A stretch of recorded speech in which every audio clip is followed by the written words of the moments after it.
All right, I see it's about that time for us to start our session. I'm Marty Thomas. I'm from Georgia Gwinnett College. I'm going to be the moderator of this room. I guess for the first part of this, I'm going to be wearing two hats. I'm going to be the moderator and the first speaker.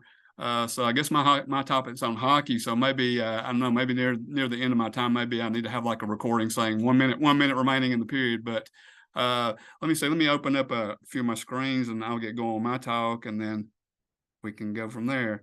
So let me see. I've got my PowerPoint slides here. See if I can share my screen.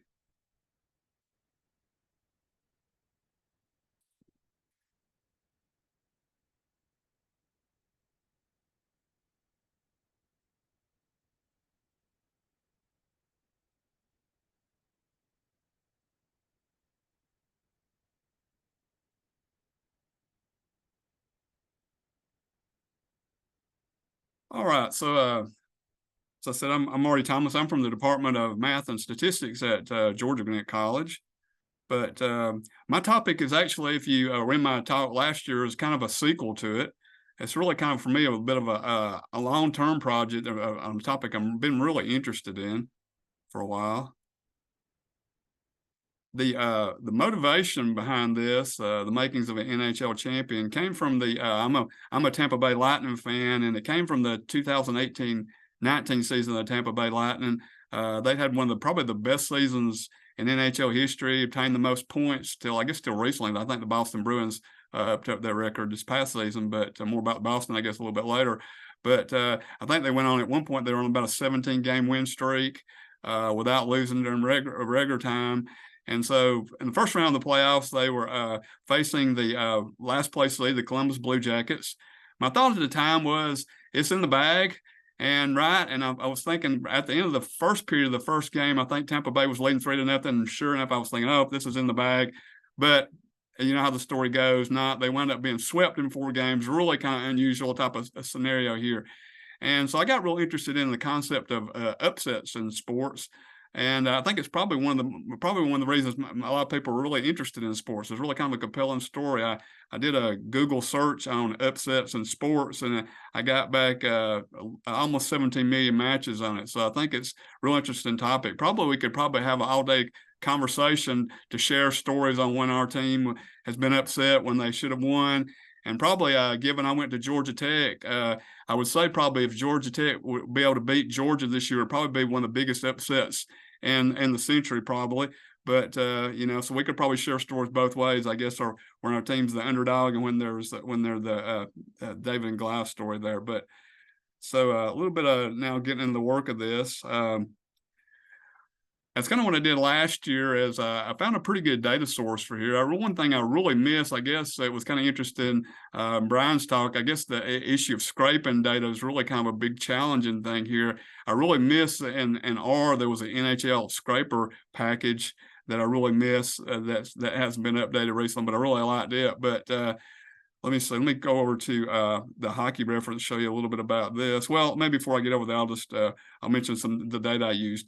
Really, there's a lot of variables on each of the teams, each of the seasons, some demographic data like the average age of the players, offensive information such as goals per game, defensive information, goals against, a lot of analytics information there. For instance, actual goal differential versus expected goal differential. And there was one thing I was really interested in last year. When I looked at this, I really just measured out whether the team won the Stanley Cup or not. But I wanted to explore further about how far they got into the playoffs. So I added an extra variable here I called round, which was I coded it as 0 if a team just barely missed the playoffs. They're maybe like 1 point shy of making the playoffs. 1, they lost in the first round. 2, they lost in the second round. 3, they lost in the third round. 4, they lost in the fourth round. And then 5, they won the Stanley Cup, the big go. And so first process I did in this was doing a little bit of a cluster analysis. And I guess probably the first thing about this was determining the number of clusters. As a little bit of a conceptual, I thought maybe 4 might work pretty well in terms of how teams perform relative to how they expected to perform. Teams that expected to go far but didn't, teams that expected to go far that did, and vice versa. Teams that expected to not go far and didn't, and teams that are expected to not go far and actually went far. And so, but I wanted to kind of measure that out with a residual graph against my clusters. And I was kind of looking for a clear kind of elbow here. It wasn't kind of the traditional kind of textbook case where you have the clear elbow here, but I don't know, force kind of seemed kind of reasonable off of this. And so going into the cluster analysis, and based on 4 clusters,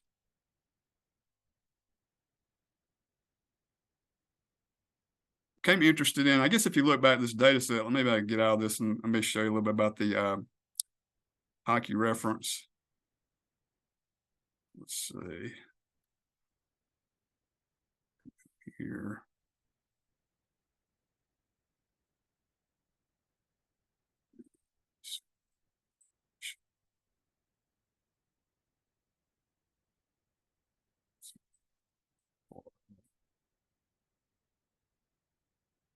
Tampa Bay's. We'll just go to the Tampa Bay year that broke my heart.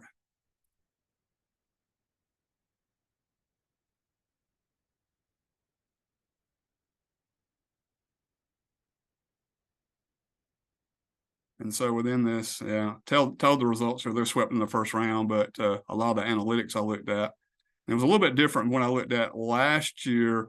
Last year, I just looked at the kind of the standard numbers here. This year, I decided that it might be good to kind of normalize these numbers by comparing them to the team's average numbers to the league average. So I just looked at the differences between those for most of these. And as I said, you have your information there. There was about, I don't know, a lot of variables in here. So I wanted to kind of consolidate this down. So we really started asking the question, which smaller subset here might help distinguish these 4 clusters between each other. So that's what I explored next.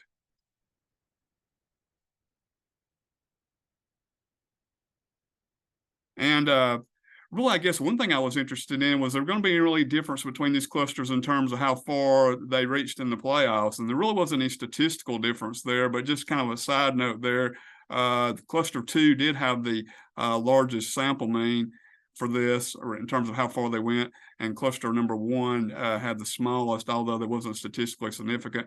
For example, the 2021-22 Tampa Bay Lightning lost in the conference finals, and the 2016-17 Pittsburgh Penguins actually won the Stanley Cup.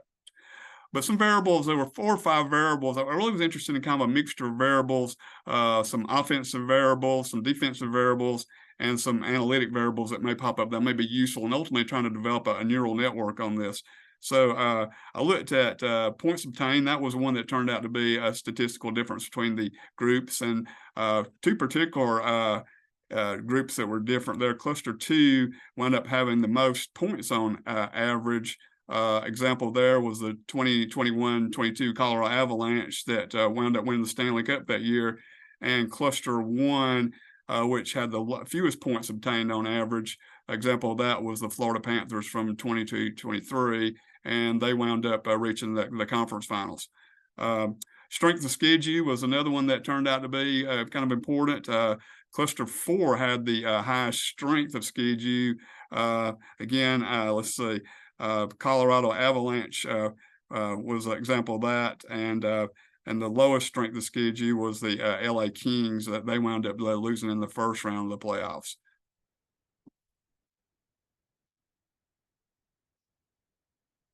Percentage penalty kill wound up being a defensive type of measure that wound up being kind of important, distinguishing between the groups. Cluster 4 wound up having the highest, the Dallas Stars, that reached the 3rd round in 22-23, and the lowest penalty kill percentage was the Buffalo Sabres, which was just short of making the playoffs.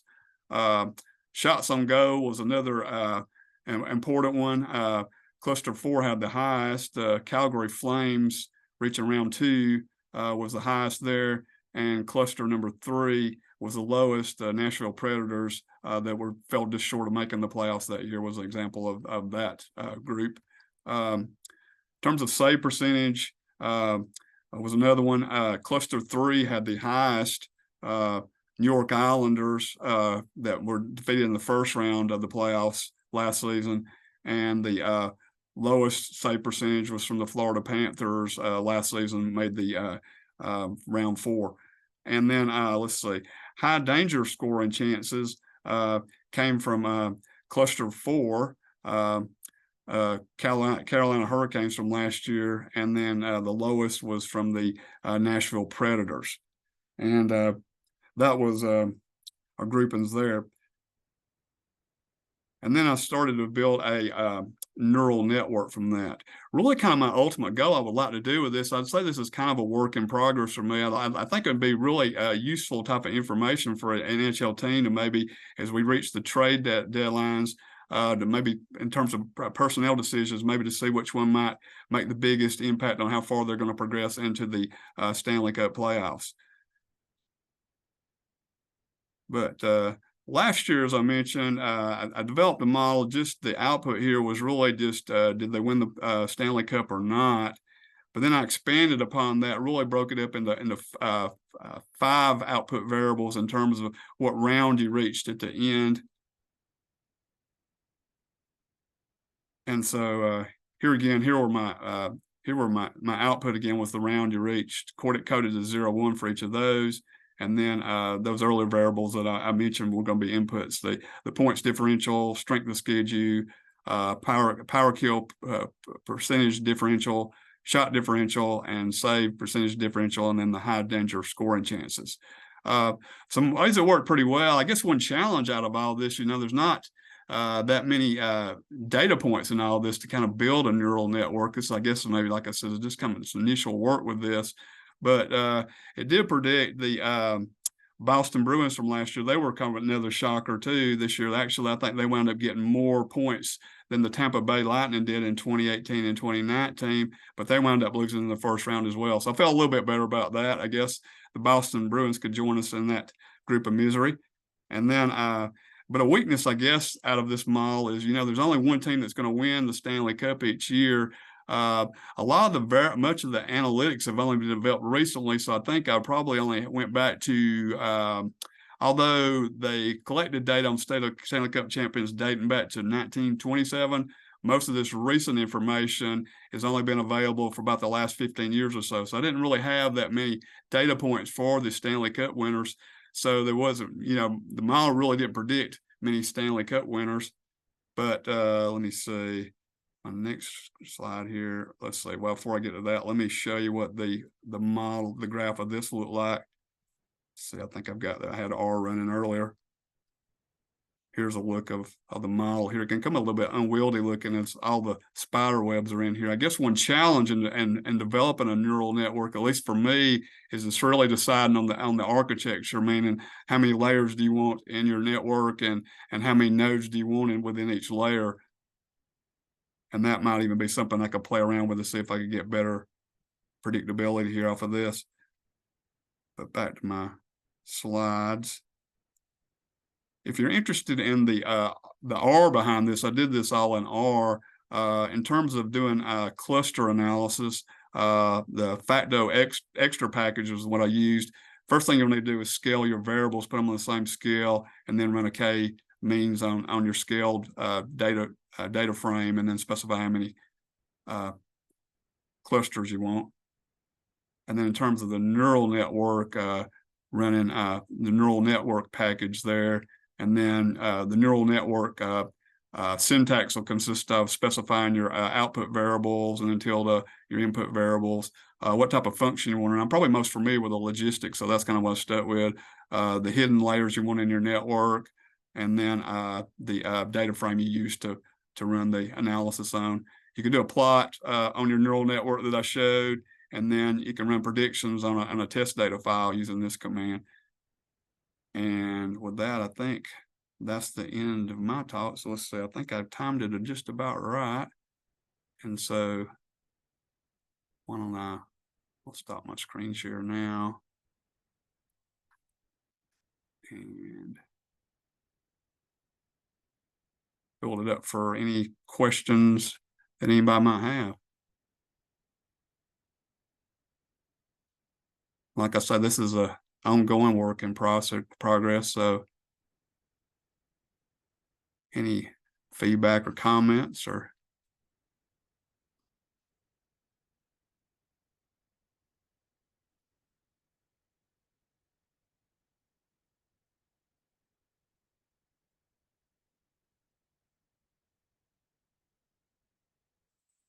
Well, thanks for joining me in my talk. I think next on the agenda, let's see what we have here. We've got a couple minutes till then, but I think Joseph is going to be doing the next talk on MLB umpires.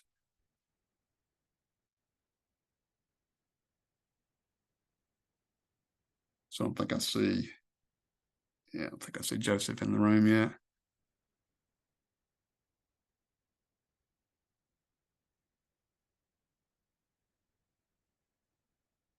Maybe for waiting, if anybody wants to share any good upset stories of your team, we can do that.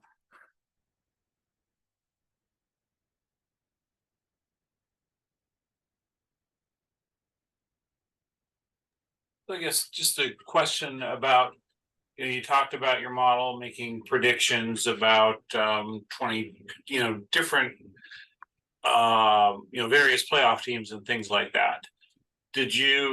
How did you train those particular models? To make predictions on those particular years? Yeah, really, I haven't really used any training data yet on it. I just kind of used, because I really didn't have a lot of data to work with to begin with. So I just kind of this was just kind of initial run of that neural network and kind of maybe take it kind of with a grain of salt. So I hadn't really ran it on any training data. That's going to probably be one challenge about this, because the amount of data that I had here is going to be pretty small relative to, kind of a larger neural network problem. I guess like this is kind of I was wanting to kind of get my feet wet with. I've been really interested in neural networks, so I kind of wanted to get my feet wet with this. But yeah, that's going to be one thing I'm really have to going to think to is how I'm going to get a larger data set off of this, maybe to start to test it and try some things out. I think it's going to have a real challenge working with trying to predict the teams that made the Stanley Cup playoffs, because there's very few of them there. There's only one each year, so.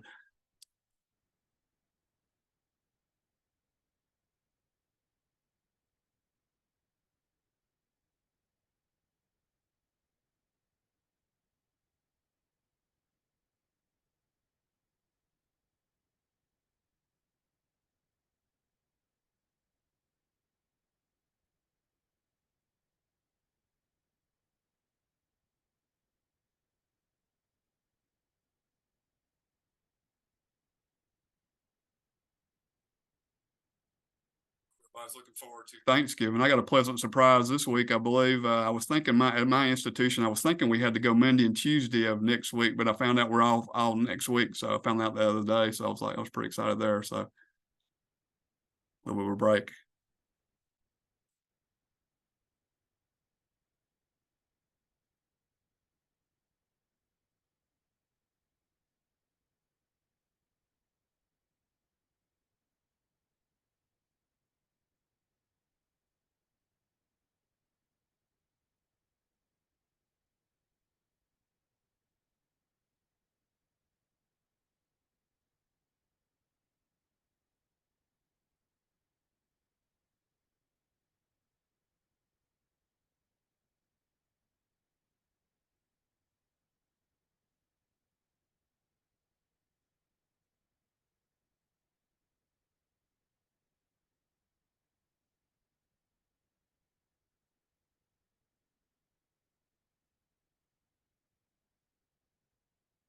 See, Jonah's in the room now, I believe. Jonah, you back? Yeah, I'm here. Can you guys hear me? Yeah. All right, perfect. I just had a couple sound issues, but we should be good. So if I'm good to get started, I'll get going. Yeah. So Jonah's going to be talking about, as I mentioned, the MLB umpires. So we'll let you take it away.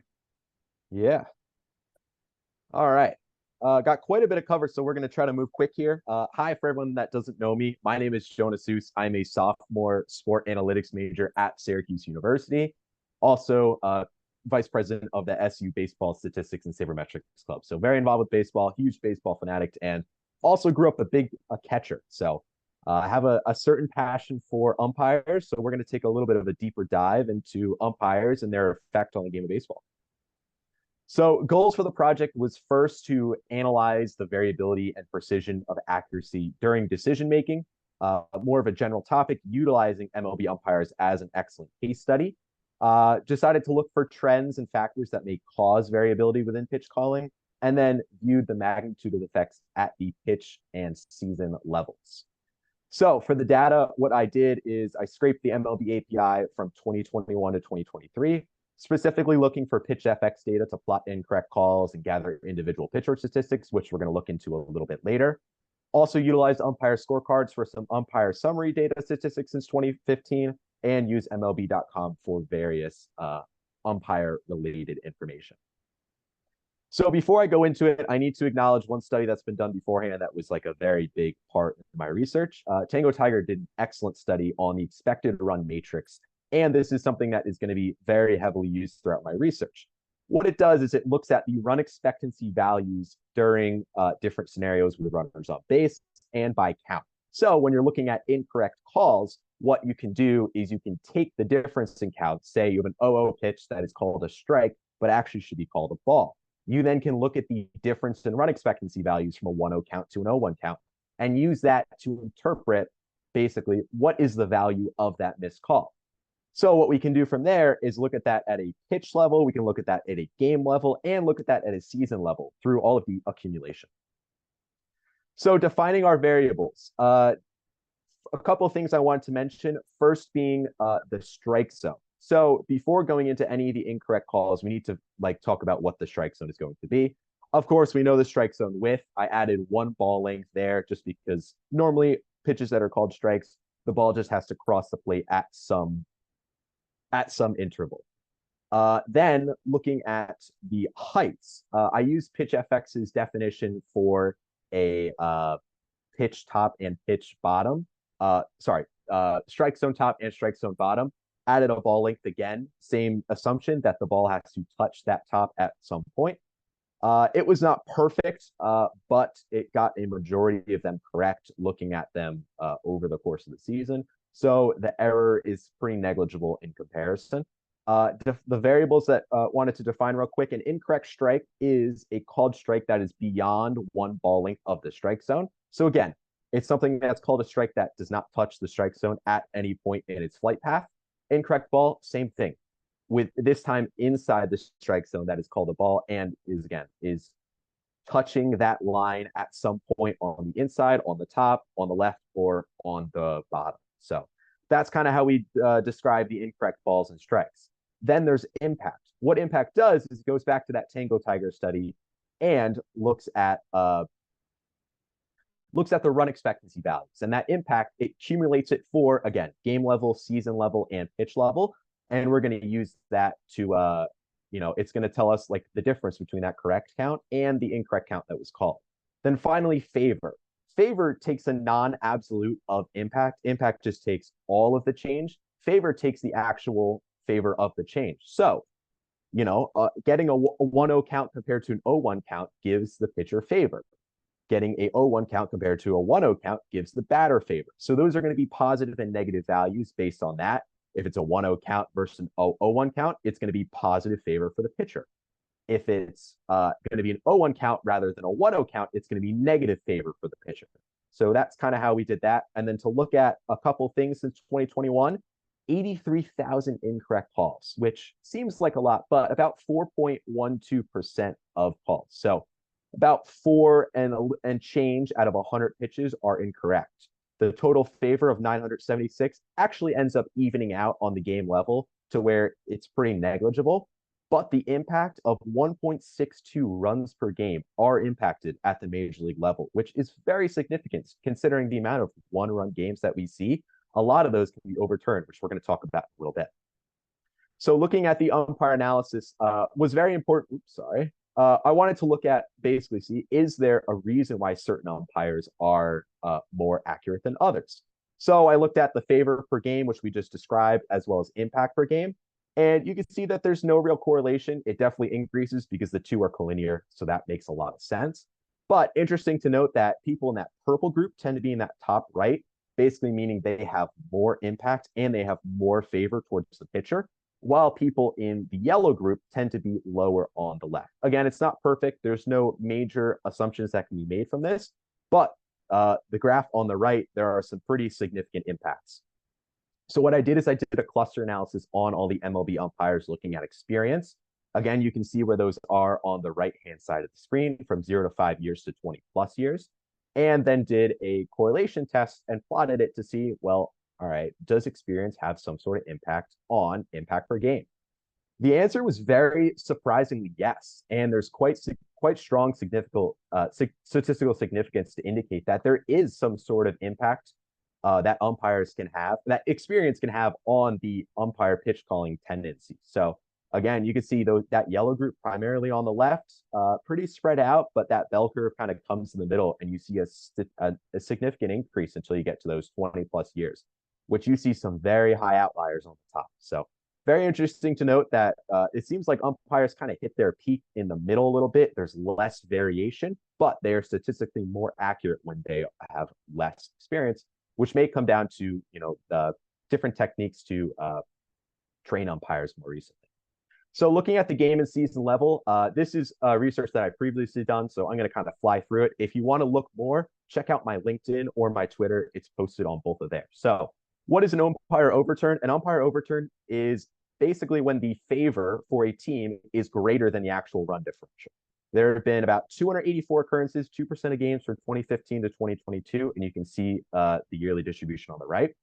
Looking at the season-wide impact, I separated the overturns into wins game and wins loss per team and calculated the percentage of an overturn outcome utilizing Pythagorean expected wins. So if you want to look on the right-hand side, your biggest winners, the Cincinnati Reds at plus 15, and your biggest loser, the Boston Red Sox, which I'm sure Yankee fans are pretty happy about. Looking at a couple case studies, again, we're going to fly through them. This looks at, over the course of the season, how a playoff picture could have changed without any favor.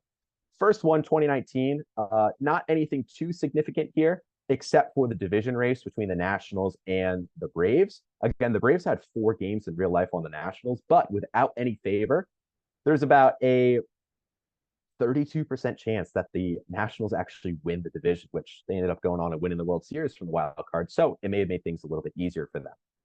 Next up, looking at the second one, we all remember 2018 and the 10,000 ties in the NL. So what I have here is that really the whole picture could have shifted. We could have had the Brewers should have won outright based on my probabilities. I believe it was it was like a 67% probability that Milwaukee actually should have won the division over Chicago because they ended up tying. Next up was then Colorado jumping to the 3 seed and the Dodgers going from tied in the West with Colorado to possibly missing the playoffs.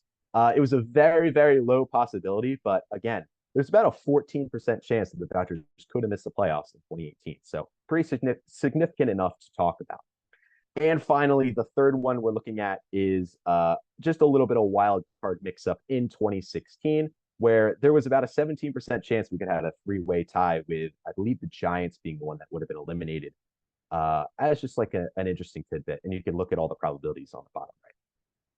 So looking at the pitch level, this is where I want to spend a little bit more time because this kind of correlates with what I most recently have been doing with my research.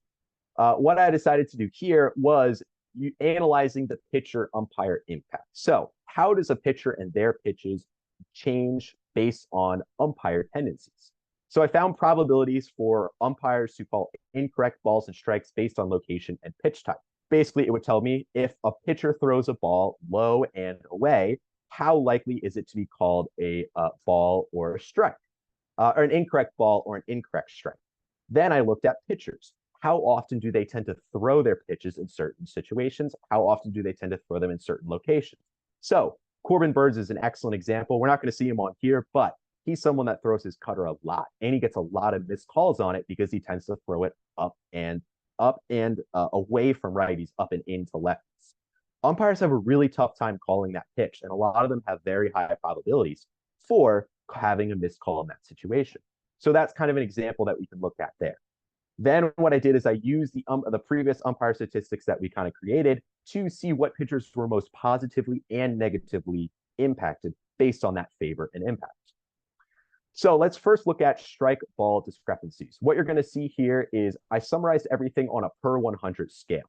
I took every single pitcher that threw more than 50 pitches of one of their pitch types. So, Corbin Burns' cutter threw it quite a bit over the last few seasons, so he's not someone to worry about. But going over 50 pitches allows us to get in some relievers that kind of heavily utilize most of their pitches, and it kind of cuts down on some of the outliers. So you can see some of the biggest winners, Yusmeiro Petit, Josh Lindblom, Zach Davies, Kyle Freeland, and Matthew Liebertoy, all on their cutter, fastballs, and changeups with Doug Eddings. Very surprising.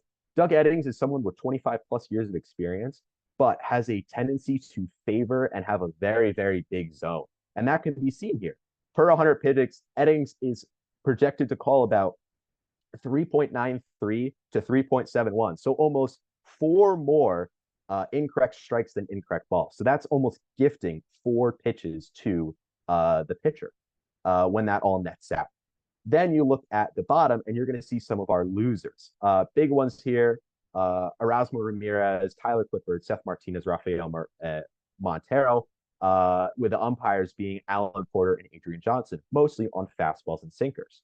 These are guys where their pitches are typically called balls instead of strikes. So they lose a lot of that run value and that favor. So they're expected to lose about 1.59 calls over an 100 call sample. Next up, looking at impact and favor, the bottom ones, you're going to see just those total pitch favors for the guys that we just looked at. And the top, we're going to see what is the most run impact. So a lot of these are on slurves, which is very interesting. Can come into play with pitch movement, pitch velocity, and the amount of horizontal and vertical break that comes into a slurve. It tends to catch umpires off guard, and they make more incorrect calls. So Adam Oller, Marcus Stroman, Julio Urias, Jose Barrios, and then Adam Oller again with a different umpire. All of these guys very heavily use their slurve. I think Stroman's is not technically considered a slurve anymore. It's more of a sweeper, but he still had enough usage over the past couple seasons to accumulate a 4.89 run impact. So per 100 pitches, we can expect 4.89 runs of impact on those pitches. Now, that does not have to do with favor. A lot of the times it can be a missed call either way. So that kind of gets canceled out there. But very interesting to note that, 4 to 5 runs of impact on these guys' slurves over an 100 pitch sample. So someone like Stroman who can utilize that slurve 30 to 40 pitches a game, that could be about 1 to 2 runs of impact on a per game basis. So going through some concluding thoughts, umpire variability is legitimate and correlates strongly with years of experience. Now, this can kind of take a look at the future, especially with a lot of younger umpires coming up through the ranks right now and umpire training. Not only do we see that that umpire training has been beneficial in getting those young guys up and being accurate, but maybe it's a little bit of a push for some of the older guys to try to get them out of the league so we can try to mitigate as much bias as possible in what is already an extremely difficult sport. Next up, yearly impacts can be substantial. We kind of raced through it, but we saw that there are certain situations where 2018 Dodgers could have missed the playoffs without any umpire impact based on our umpire overturns. And finally, umpires call pitches differently. We know that. And we can now use that to predict performance of certain pitchers and predict the run impact that's going to happen. That's all I have for today. I'm going to do some more stuff in the future on pitch arsenals and looking at usage rates a little more in depth. If you want to check those out, follow me on LinkedIn, follow me on Twitter, or I'm happy to hear any and all questions. So I think ready for questions. Thanks, Jonah. Anybody have any questions? You can either unmute yourself or Yes. Yeah, this is Justin Ehrlich. Hi, Jonah. Did a great job with the talk. I was wondering, how did you define the strike zone, especially the top and bottom? Did you use like StatCast? Did you use StatCast definition of top and bottom? And also, we thought about using height of the umpire to predict accuracy, especially compared to the batter. So, like, a taller umpire versus a smaller hitter might be less accurate than if they were about the same height. Yeah, so the height thing is definitely something to consider for the future. It's not something that I had the data for at the time because a lot of umpire heights are not recorded or they're quite inaccurate. So that was something that I looked at in the beginning stages and I just could not find a lot of statistical significance. And also the data was very limited, so it was a very small sample size. But for the top and bottom, I use PitchFX data and their definition of the strike zone top and strike zone bottom, which you can acquire through, the PitchFX and on Baseball Savant and stuff. And then added one ball leeway to each side, basically to say if the ball strikes anywhere on that line, it would technically be a strike. Yeah, makes sense. Thank you. So any others? Any other questions? I had kind of a two-part question. I guess from what you said, that the inexperienced umpires tend to be better than the more experienced umpires. That was kind of surprising to me. Was that surprising to you? Yeah, it was something that was surprising originally, but then looking further at it and thinking more about it intuitively, the amount of training that has gone into these umpires now, the amount of steps and levels they have to get to the major league level is very interesting. And it just shows that the systems that they've put in have done a better job. And I think also on top of that, the umpires are definitely much more they have a lot larger variability in their first couple of years. But then you can see as you get to that 5 to 10 region, when they're really honing in on their craft, you still see that increase in umpire, inaccuracy. So yeah, it was something that I was really surprised about. But considering, Angel Hernandez, Joe West having reputations for not being accurate, I guess it did make some sort of intuitive sense. Yeah. I wonder, do you know how they sign umpires to high state games like the World Series?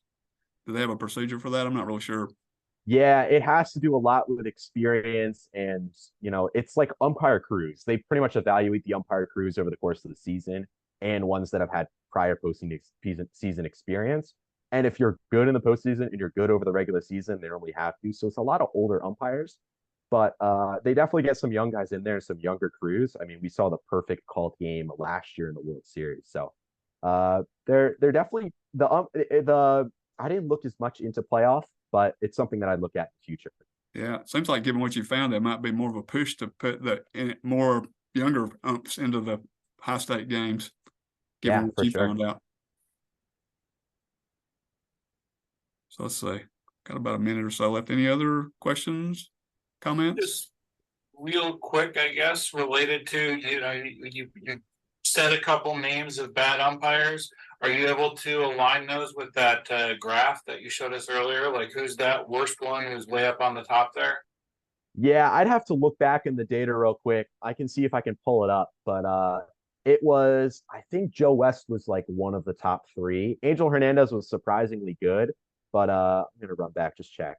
Let me see. Yeah, Doug Eddings was someone that was really way up there in the data, considering that he had a lot of favor on cutters, fastballs, and changeups, and those are like very well used pitches. That's a guy who has affected a lot of games, and it can kind of be shown in the data. So yeah, Doug Eddings being one of the most impactful. Alan Porter and Adrian Johnson as well. They were also up there, but I think Eddings was 1, and I think West was 2, but he's not in the data really here because he retired. Thank you. Interesting talk. I appreciate it. Yeah, of course. Thank you, John. You. All right, let's see. Looks like Andrew's on the list next. Let's see. I don't know if I see Andrew in here yet. Yep, I'm in here, Marty. Oh, hi, Andrew. So you ready to go? I'm ready to go. Let me get my screen thrown up here. All right. So we have Andrew Flatz is going to give a presentation on how to win at Lightning basketball. So let me see if I can. Yeah, I'm trying to throw my screen up. It looks like I don't know if Jonah has to unshare his. Okay, looks like we can. There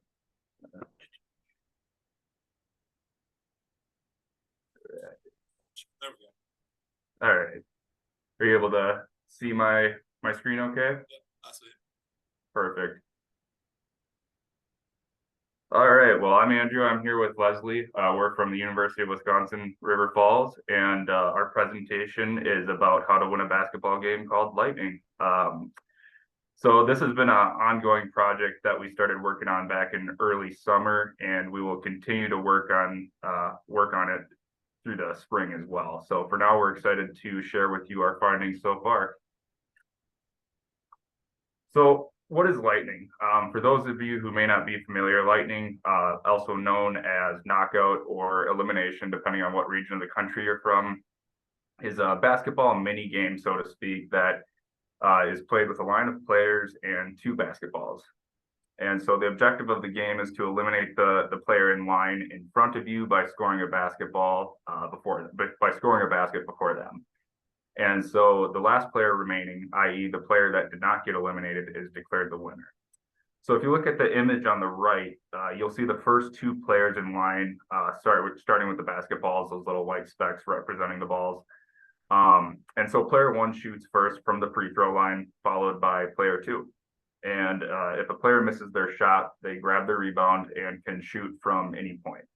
So the goal for player 2 in this case is to make a basket before player 1, thereby eliminating player 1. Once a player makes a basket or is eliminated, they pass their ball to the next player in line. And if the player hasn't been eliminated, they go to the back of the line and continue the rotation. So our rules for lightning. In a standard game, for the initial free throw shot, the player in front must shoot first. What we mean is, for the first shot at the free throw line, the person first in line shoots first, followed by the second person. This rule remains true in our game as well. After the first shot, the 2 players with the balls can shoot at any point after getting their rebound from any spot on the court. In our game, the 2 players will continue to take turns throughout the game. Standard rules also make it possible for players to get out of the order that they started in.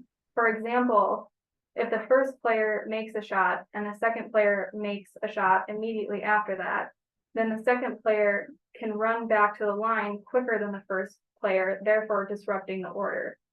So if our players are ordered 1, 2, 3, 4, the order could change to 1, 3, 2, 4, assuming player 3 ran to the line faster than player 2.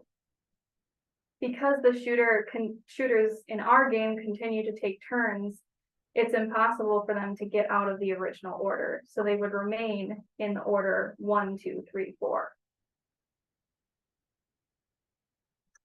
So the major question is, what is the best starting position in line for a player to maximize their chances of winning a game of lightning?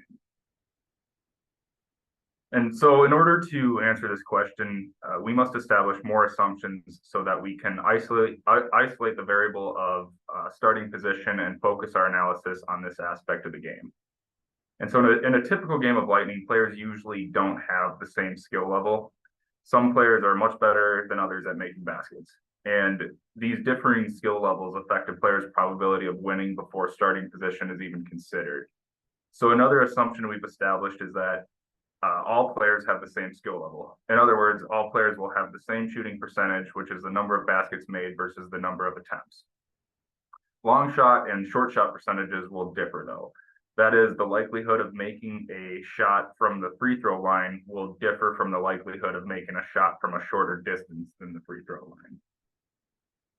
We also make the assumption that players will always take a short shot after missing a long shot, assuming they're not eliminated after missing their long shot, which follows naturally with our assumption that the players take turns shooting.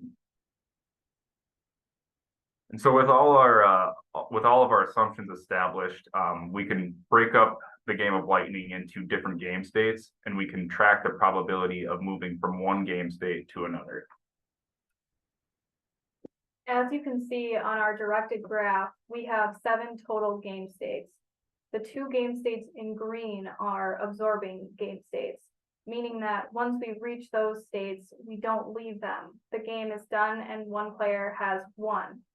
The other game states are written as who's in a position to win and what type of shot each player is shooting.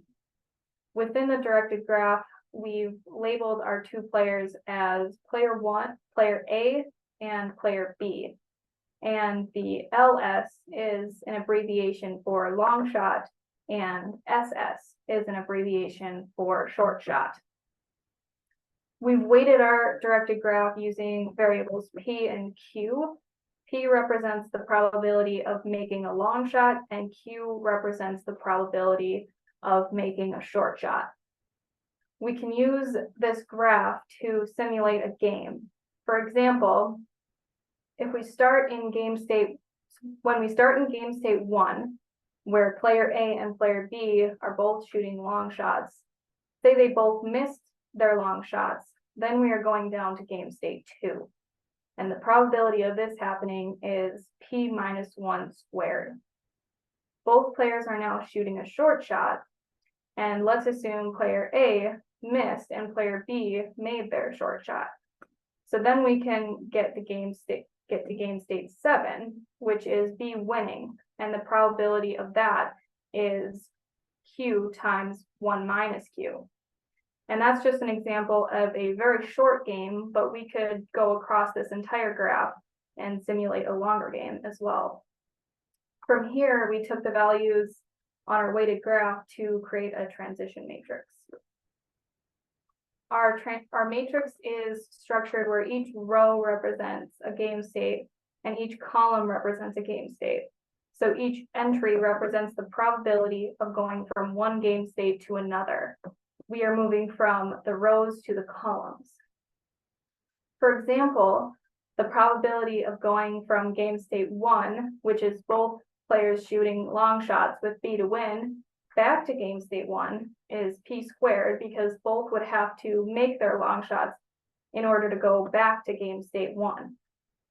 We can see that probability on our directed graph as well. So the players start in game state 1 and both must make it in order to loop back to game state 1. So our directed graph and our transition matrix are encoding the same data. So from here, if we plug in numerical probabilities for P and Q, we can find the probability of each player winning. For example, we've assigned P to be 0.5 and Q to be 0.9. We take our transition matrix times the start matrix, which is seen above, and the start times the transition matrix is the probability of being. We take our transition matrix times our start matrix because we always start our game in game state 1. So start times our transition matrix is the probability of being in each game state after each player has taken one shot. So we have a 25% chance of being in 4 out of our 7 game states. When we raise our transition matrix to several powers, this is the number of shots each person has taken. So T squared is after 2 shots each, and T cubed is after the players have taken 3 shots each, which means if we take the start matrix times T to the 10,000th power, this is our probability after each player has taken 10,000 shots. If each player has taken 10,000 shots, the probability of being in game states 1 through 5 are incredibly close to 0. And game state 6 has a 40% chance, and game state 7 has a 60% chance. The 40% chance is associated with player A winning, and the 60% chance is associated with player B winning. This works really well when we're working with numbers, but when we want to find a general solution, so we needed a different strategy, because raising our variable transition matrix to several powers will only make it messier. These values at the bottom are just the 2 entries of the variable matrix squared, so you can imagine how impossibly long that would be to raise that variable transition matrix to the 10,000th power. So in order to find a general solution, we need to reorder the game states so that our matrix is in canonical form, which has block matrices denoted by Q, R, I, and 0. And so Q is a T by T matrix, T representing the number of transient or non-absorbing states. R is a non-zero T by R matrix, R representing the number of absorbing states. I is a R by R identity matrix, and 0 is an R by T 0 matrix. So the reason for the identity matrix in the lower right is because we have reordered the game states so that the absorbing states are the last game states. And once you enter an absorbing state, you cannot leave that state. And the zero matrix is also because it occurs also because once you enter an absorbing state, you stay in that state.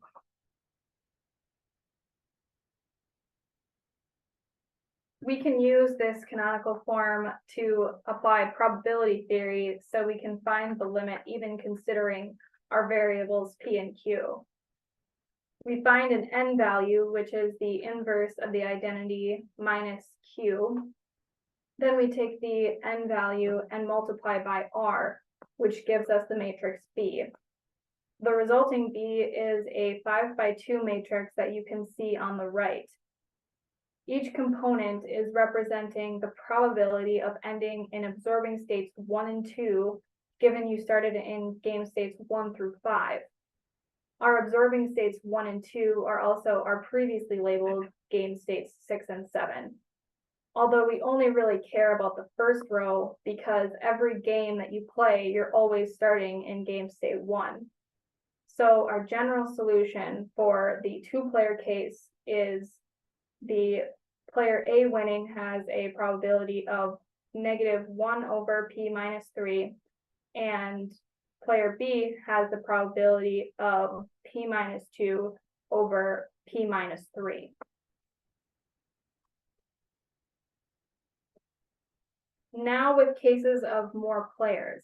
The largest game of Lightning consisted of 701 participants, which means there's a lot more that we can discover about probabilities of winning with more than 2 players.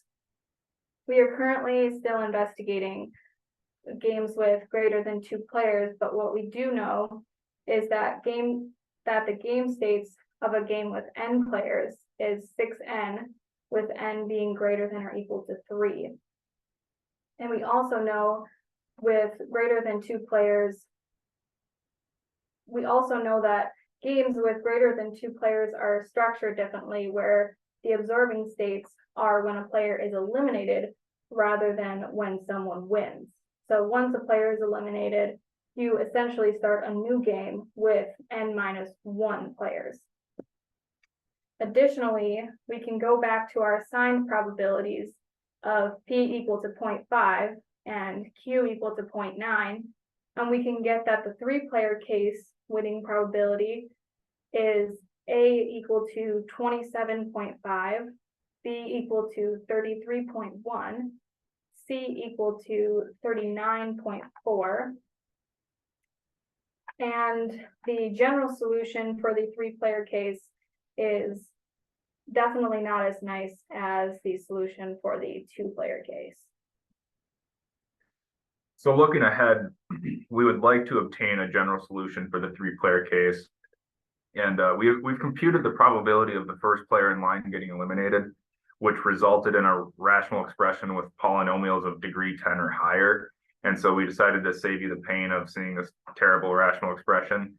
Eventually, we would like to see if we can find a feasible way to factor this and obtain a nice general solution to a player's probability of winning, like we did for the 2-player case. And going further, we would also like to experiment with different long shot and short shot percentages and see how this affects the outcome of games with more players. So we also work on, we'd also like to work on calculating the length of Lightning games based on the number of shots taken as sort of our time metric there. And so with that, that concludes our presentation on what we have so far in researching the game of Lightning and optimal starting position. And we want to thank all you for tuning in, and we'll open it up to questions now. All right. Well, thanks, Andrew and Lezlie. Anybody have any questions, comments? It's like a lot of good work there. Thank you. I know it becomes a little bit more complicated, I guess, have you considered any of the possibilities of exploring when the players aren't equal in ability? Yeah, so that's something that we're kind of have in the works right now. We're just kind of going down that path. It introduces a whole nother metric where so far that well, do you want to say anything about that, Lezlie? I think we got to a point where we were I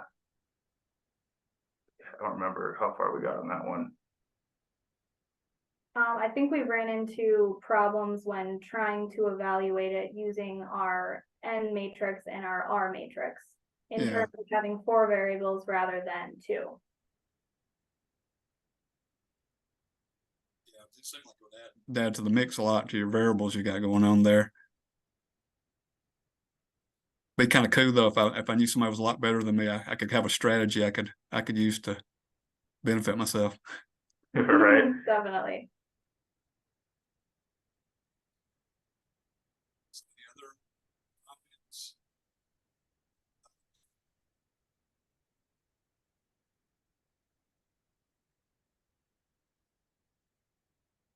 Thank you for your time. Round of applause for Andrew and Lezlie. Yeah, thank you. I think next we have on the agenda, let me see here. I think Chris is going to give a talk on AI interactions with sports data.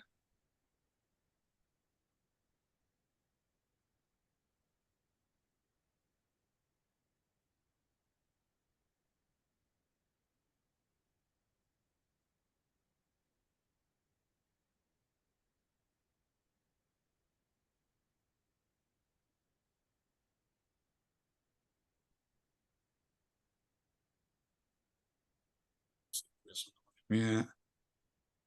Oh, there he is. And sharing the screen, and want to make sure you can see that and hear me okay. And also I'll be joined by Michael Shuckers, who's also off Yeah. mute. Yeah, thanks, Michael. Thank you. Got about a couple of minutes till 4:20, so I guess we'll wait and see if anybody's will join us. We'll kick it off. Yeah, we're happy to wait. Sounds good.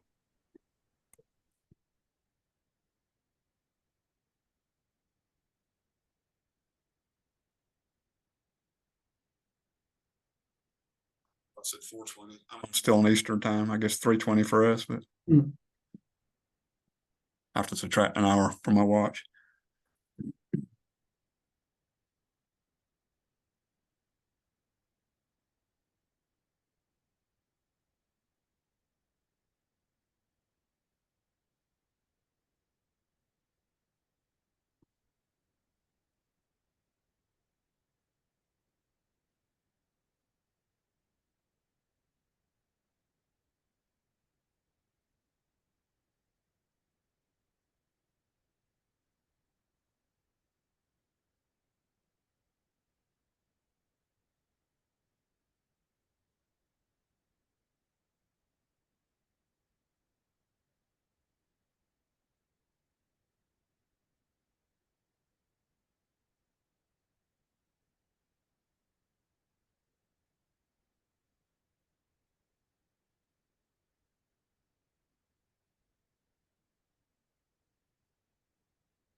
Looks like it's 3:20 now, so we'll let you kick it off.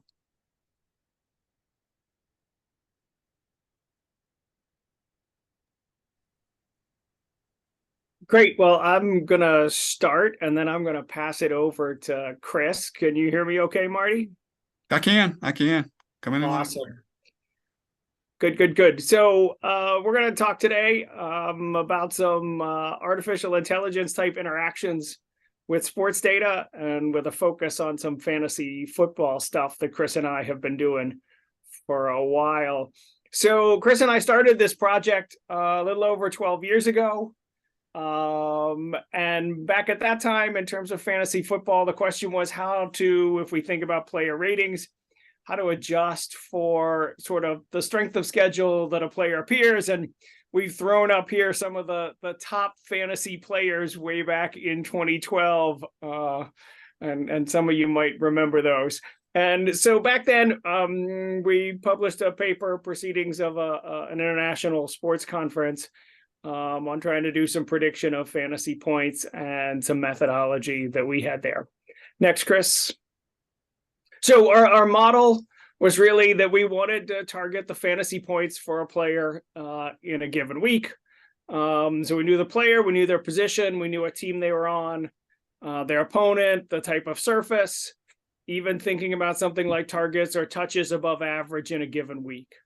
And so trying to do that to give us an idea, really with the idea of trying to isolate the player and what was the player's impact right on those fantasy points, because we want to know and we want to think about who to start, those sorts of things. We also had an opponent model where we think about basically not just what the opponent gave up to an individual player, but all the players at that position. And so then the player rating that we had, as I said, was the primary interest, but then you could pair it with the opponent. You could pair it with whether they were home or away, the surface, and you could get an idea of sort of a rating for how they might perform in a given week. Next one, there we go. And, you know, this turned out to be pretty well. We did well in terms of sort of industry standards of accuracy and the sorts of things that professionals in this area look at. Next one, Chris. But one of the issues that came up was, even though we had these ratings for players, it seemed like folks were not necessarily engaging particularly well with sort of what that meant or what it meant to your team in terms of maybe thinking about trading or some of those other things. So we moved to a Madden style rating, so 0 to 100. Be familiar to folks who played Madden or other sports games. And this was just a linear rescaling based on sort of historical ranges for the starters at a particular position, different scale for each player. And we sort of matched the historical mean of top players to about a 70. And so here's an example of what this looked like once we had converted over to that Madden rating. So we've got Travis Kelce, player rating was an 84, weekly rating because of a matchup 83. But that's just what this week is. If you want to think about sort of trading for a player, sort of the rest of the season rating was there. And yes, the fantasy playoffs down there at the bottom. And here's ratings for running backs. So this is this week's ratings from our model. This is an updated model. So that paper I referenced earlier was 2013. We've tweaked that model, much more of a machine learning than the exact sort of linear regression model that we did a long time ago. And so you can see there are the top 6 rated running backs for this week. So even though we spent some time, well, first of all, even though we experienced a lot of accuracy with the outputs of the model, it was really about how consumers were engaging with this. So we had done some focus group work, and really, we have all this information up on a website. And what we found was, well, what I found personally through my own anecdotal experience was, even though all the answers to anybody's questions that you could ever imagine were available up on a website, my Sunday mornings continue to be full of text messages from friends and family in this format. And this is what really got us thinking. People just want to ask a question. They just want their question answered. They don't want to scroll through an entire list of rankings or have to read somebody's start-sit column and read through a bunch of players that don't matter to them. They just have a specific question or a series of questions, and they want those answered. In addition, they want to have a conversation. So this got us thinking about conversational AI. And what really got us thinking about conversational AI was the soon-to-be 1-year anniversary of the creation of, or the release of ChatGPT. Now, just to be clear, we work in a lot more sophisticated custom applications when it comes to integrating language models. But ChatGPT is something that everybody knows about and created this sort of culture of chat and people understanding how you could converse with data. And so for a while, what our hypothesis was before the summer came around was that we were going to trash the entire website paradigm of lists and scrolling and just replace it completely, just this radical sort of experiment of replacing it with conversational AI. Luckily, we didn't get too far down the construction of that until something called ChatGPT plugins came out. ChatGPT plugins allow you to reroute the truth of the conversation, not into the corpus of data that's being used by the GPT language model, but instead your own data. So in our case, it was the output of our APIs that managed all of our models. So the entire Fantasy-O-Matic series of models were APIs, and we could have people have conversations with them. So for example, here is an actual conversation with, you can go do this right now. As a matter of fact, I put the links to you to be able to do that right inside the chat if you guys are interested. But this is somebody just asking one of those exact same questions that I showed you from a text message. Minshew or Watson for QB2. This was a couple weeks ago before Watson was lost for the season. But you can see here that it gives a certain format. It has all of our player ratings. There's nothing else coming from the corpus of data. We don't have to worry about the fact that the model has not been trained on anything up to date. We can even link back to our websites. We have complete control over it. But most importantly, we have that conversational, not only conversational, but like human-like interaction. If you look here, you can see that there's these analysis and recommendations, and it doesn't stop here. The user can continue to have a conversation. They can ask other questions. Well, what about this quarterback? Or what about that one? Or should I trade for this person? Or so on. So it's kind of like having an expert who's trained on every aspect of our model sitting right next to them 24/7. And we really think that this is a revolutionary way that not only consumers can interact with data, but even people who are doing data science activities as well. Now, this chart here really shows how this all works. The number one misconception that we run into with customers that we are building custom language model applications for is they think that all AI is that you ask questions of this big corpus of data that is generally wrong, outdated, and does this thing called hallucinating. But what we just showed you is an example of how we completely control the truth. So what this is called is retrieval, or specifically retrieval augmented generation. And the premise of how this works is the user asks a question. We do not go to the language model for the answer. We go to our knowledge base. So in our case, it's the outputs of our model. We then grab relevant knowledge to answer the question. We send the original question and the relevant knowledge from our truth, from our ground truth, over to the language model. And all it does is do the formatting and the writing and giving the recommendations. So we really think this is the interaction of the future, whether it be with chat bots or some other type of conversational interaction. And then about a week ago, something just came out that makes us even more compelling. So this is about just under a week or two old. Is this new concept of GPTs? This is just another thing that works inside the OpenAI platform. But we build these types of things custom for our clients. But for consumers or even anybody that's watching this talk right now, you can go check this out. The concept of GPT not only allows us to integrate our plugins with conversational AI and the language model, but also now with Code Interpreter. And Code Interpreter, for those of you that are familiar with OpenAI, essentially every Python package you can imagine available to you in an execution environment and data frames, and the conversational AI with the language model as the router and the orchestrator in the background. It's pretty amazing what you can do here. And just to kind of show you, for those of you that have not gotten a chance to play with Code Interpreter, we're going to show you our model outputs in a conversational fashion using the Code Interpreter environment. So here we go. It's condensed down into a few minutes. My apologies. We did this for time, of course. So you're going to see a lot of loading of things flying by, but this will give you the spirit of it. So we're asking a question here. We're saying, what are the top 5 of Fantasy-O-Matic rated wide receivers? It gives us those wide receivers, and now we ask it to create a JSON formatted list of all 5 of those wide receivers, current matchups that they played so far through weeks 1 through 5, and we're isolating the points that they scored and our Fantasy-O-Matic weekly rating, which Michael talked about. And now we're saying, now we're going to use Code Interpreter. Let's see if there's a correlation between our week rating and fantasy points. That's what it's all about, right? So you can see that it invoked pandas in this case and a couple other packages. And now it's done that for us. It determines that 2 out of the 4, one of them was dropped, which was Justin Jefferson, because he didn't have a complete data set. But 2 of the 4 remaining had a negative coefficient, 2 had the positive. And you see those coefficient suggestions narrated there. Now, in this case, I'm actually adding now another dozen or so other potential coefficients that we can now evaluate. So this is what the benefit of having this code interpreter environment in conversational AI is to maybe data scientists and those that want to play with data. You can now you can actually put your own data into this and have it compared to our model, or potentially even model your own data within our paradigm. And so here what it's doing is it's evaluating and summarizing all of the different data points. They all, in this case, have a convenient key under a player ID. You don't always need that, but it's easier to infer relations that way.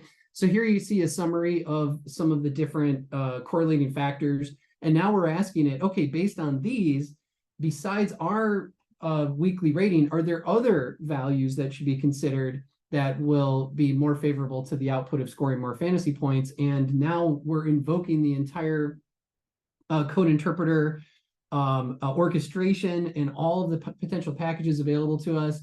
And you see that analyzation is now happening. And now I've asked it for some visualization, and it gives me a really nice, bar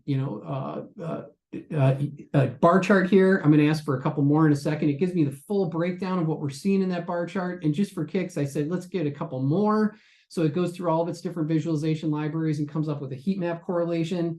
And there's one more in here as well, too, that you'll see here in a second, where we're doing, and it explains the heat map correlation and also does scatter plot of the top three. So what you're really seeing here is an example of having not only conversation with a proprietary data set, but also analysis and visualization at your fingertips.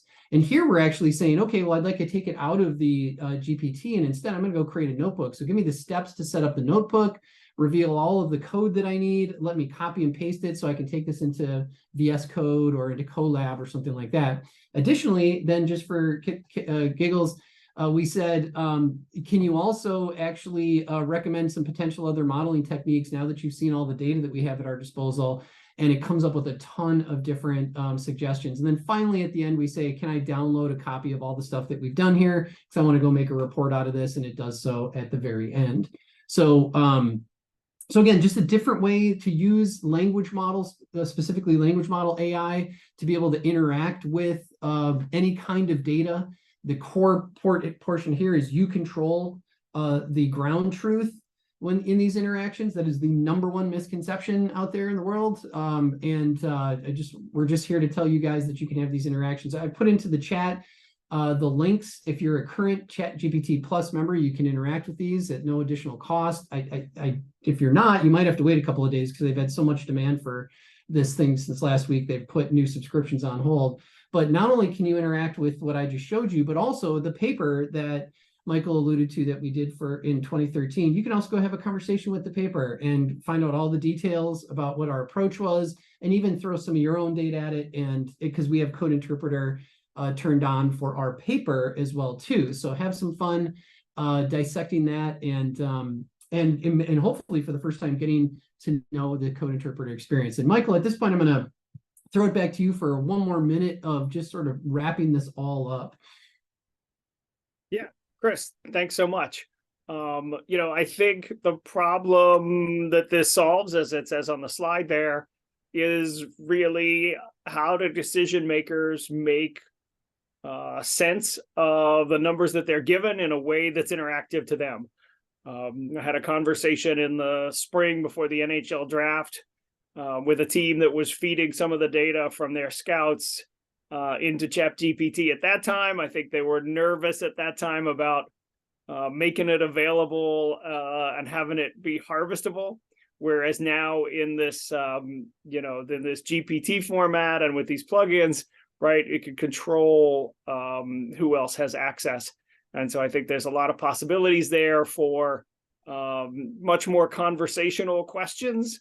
But also a way for the analyst to not be necessary to answer every question if they've uploaded their analysis into this system along with their data. And with that, thanks to everybody here, and we'll take some questions. Thanks, Chris and Michael. Appreciate that. Any questions, comments from the group?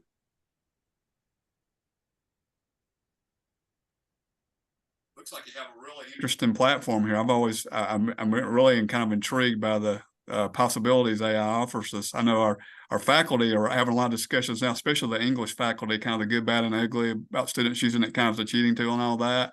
And I guess my philosophy has always been, it's not going to do the work for us, but it kind of gets us in the realm of thinking about things. But maybe in light of that said, have you encountered anybody that's said taken like the recommendations from this and it doesn't work out, and then they say, "Oh, I have problems"?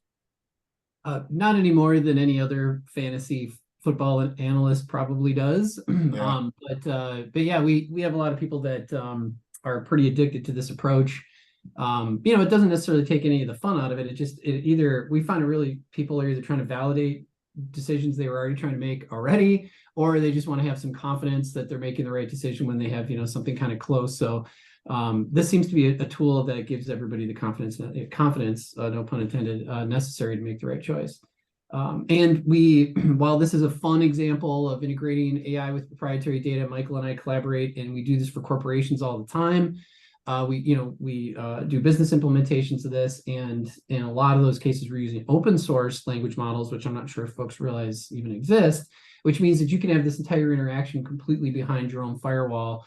So, like what Michael was talking about those concerns about data privacy, those are a thing of the past these days as well, too. So these can be fully customized. They don't need ChatGPT at all. They can be integrated in with your existing application systems. They don't need a browser or even web access for that matter.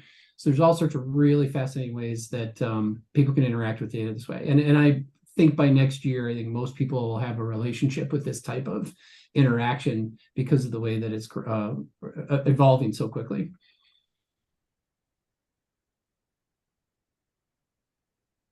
Really appreciate the time for both of us to be able to come and share this, and hopefully it was inspiring and interesting for all of you to go learn a little bit more about this new paradigm. Yeah, really interesting topic. Like I said, we're thinking a lot about this type of technology.